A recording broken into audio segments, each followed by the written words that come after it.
जय श्री कृष्णा दोस्तों, कैसे हैं आप लोग। आशा करता हूँ आप सभी खुशहाल होंगे और मस्त होंगे। मैं कामना करता हूँ कान्हा आपकी खुशियाँ हमेशा बनाया रखे। दोस्तों, अभी दिवाली का त्योहार धनतेरस से शुरू हो गया है। आपको दिवाली की हार्दिक शुभकामनाएं। दिवाली अच्छे से सेलिब्रेट करे, माता लक्ष्मी खुशियाँ प्रदान करे और आपके घर धन संपदा से भर दे।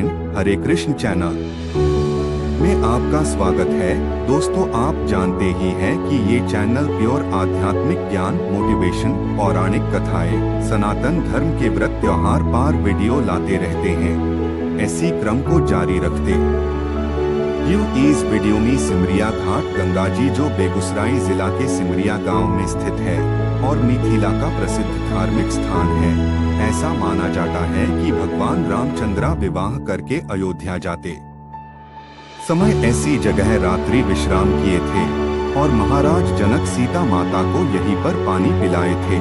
और भी बहुत सारी विशेषताएं हैं, तो आइए जानते हैं सिमरिया घाट के रहस्य और विशेषताएं। मिथिला की सीमा पर बसा सिमरिया धर्म, अध्यात्म व साहित्य का संगम स्थल है।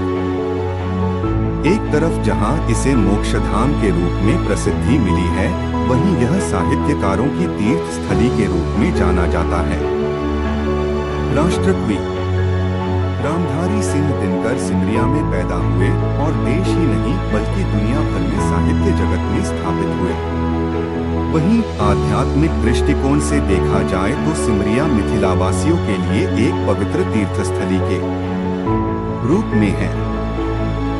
हर साल कार्तिक मास मेला का भव्य आयोजन होता है, जहां कल्पवासी महीने भर मोक्षदायिनी गंगा में स्नान करते हैं और भगवत भक्ति में तल्लीन रहते हैं। मिथिलावासी के साथ साथ देश के विभिन्न कोने से श्रद्धालु कल्पवास मेला में पहुंचकर पर्णकुटीर में निवास करते हैं तथा भक्ति सागर में डुबकी लगाते हैं। जब माता जानकी को लेकर अयोध्या जा रहे थे, तो सीता जी की डोली सिमरिया में ही रखी गई थी। बेगूसराय की दक्षिण पूर्वी सीमा पर स्थित सिमरिया में वर्ष 2011 में अर्धकुंभ तथा वर्ष 2017 में महाकुंभ का आयोजन किया गया, जिसमें श्रद्धालुओं ने गंगा में डुबकी लगाई। पौराणिक कथाओं के अनुसार भगवान राम, लक्ष्मण और विश्वामित्र ने सिमरिया तट पर कार्तिक महीने के दौरान पूरा एक माह बिताया था। इसी मान्यता के मुताबिक श्रद्धालु हर वर्ष सिमरिया गंगा तट पर झोपड़ी बनाते हैं, जिसे पर्णकुटीर कहते हैं। इस अवधि के दौरान गंगा में एक डुबकी सभी पापों को नष्ट कर देती है। ऐसी मान्यता है कि राजा जनक के समय से कल्पवास की परंपरा सिमरिया गंगा नदी के तट पर है। गंगा अभी भी मिथिला निवासियों के लिए धार्मिक विश्वास का केंद्र है।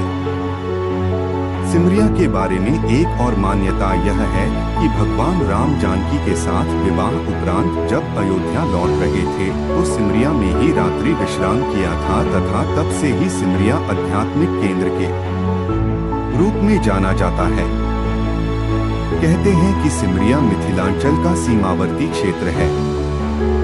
श्री राम जब माता जानकी को लेकर जनकपुर से वापस अयोध्या की ओर जा रहे थे, तो सीता जी की डोली सिमरिया में ही रखी गई थी, जहां पर आकर राजा जनक ने सीता जी के पांव पखारे थे।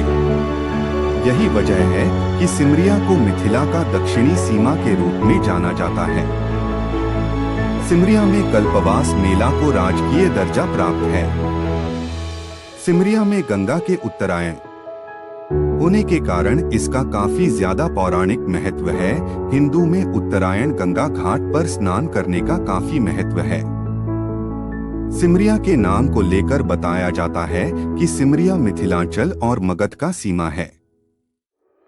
मिथिला में सीमा को सिमान और मगध में सीमा को अरिया कहा गया है। कहते हैं कि सीमा और अरिया को मिलाकर इसका नाम सिमरिया कहा जाता है। वहीं सिमरिया में आयोजित होने वाले कल्पवास मेला को राजकीय दर्जा प्राप्त है।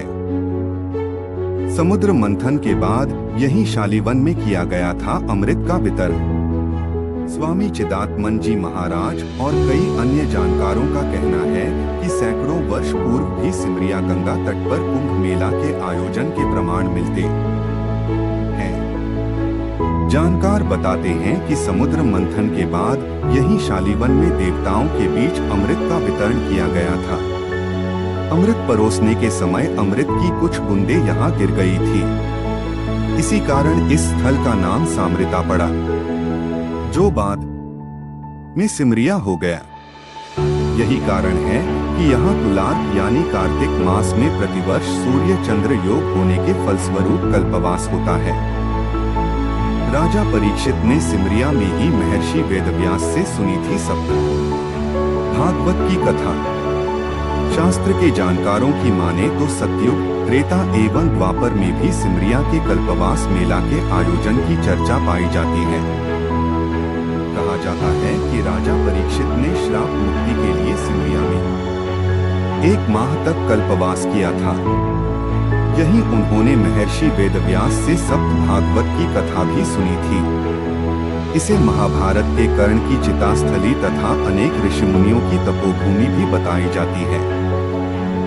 विभिन्न धार्मिक ग्रंथों एवं उपनिषदों के अनुसार कई विद्वान व चर्चित ऋषि मुनि भी अपने जीवन का अंतिम समय यहीं बिताया था। एक अन्य मान्यता के अनुसार राजा जनक के मिथिला राज्य का अंतिम हिस्सा सिमरिया गंगा तट तक था। विवाह के बाद अपने ससुराल अयोध्या जाते समय मिथिलावासियों ने माता सीता की अगुवाई सिमरिया गंगा तट तक की थी और बेटी की विदाई की परंपरा के तहत उन्हें यहीं रोककर जनकपुर के लोगों के द्वारा पानी पिलाया गया था। दोस्तों, जानकारी कैसा लगा कमेंट करें, लाइक, शेयर और सब्सक्राइब करें। जय श्री कृष्णा, राधे राधे।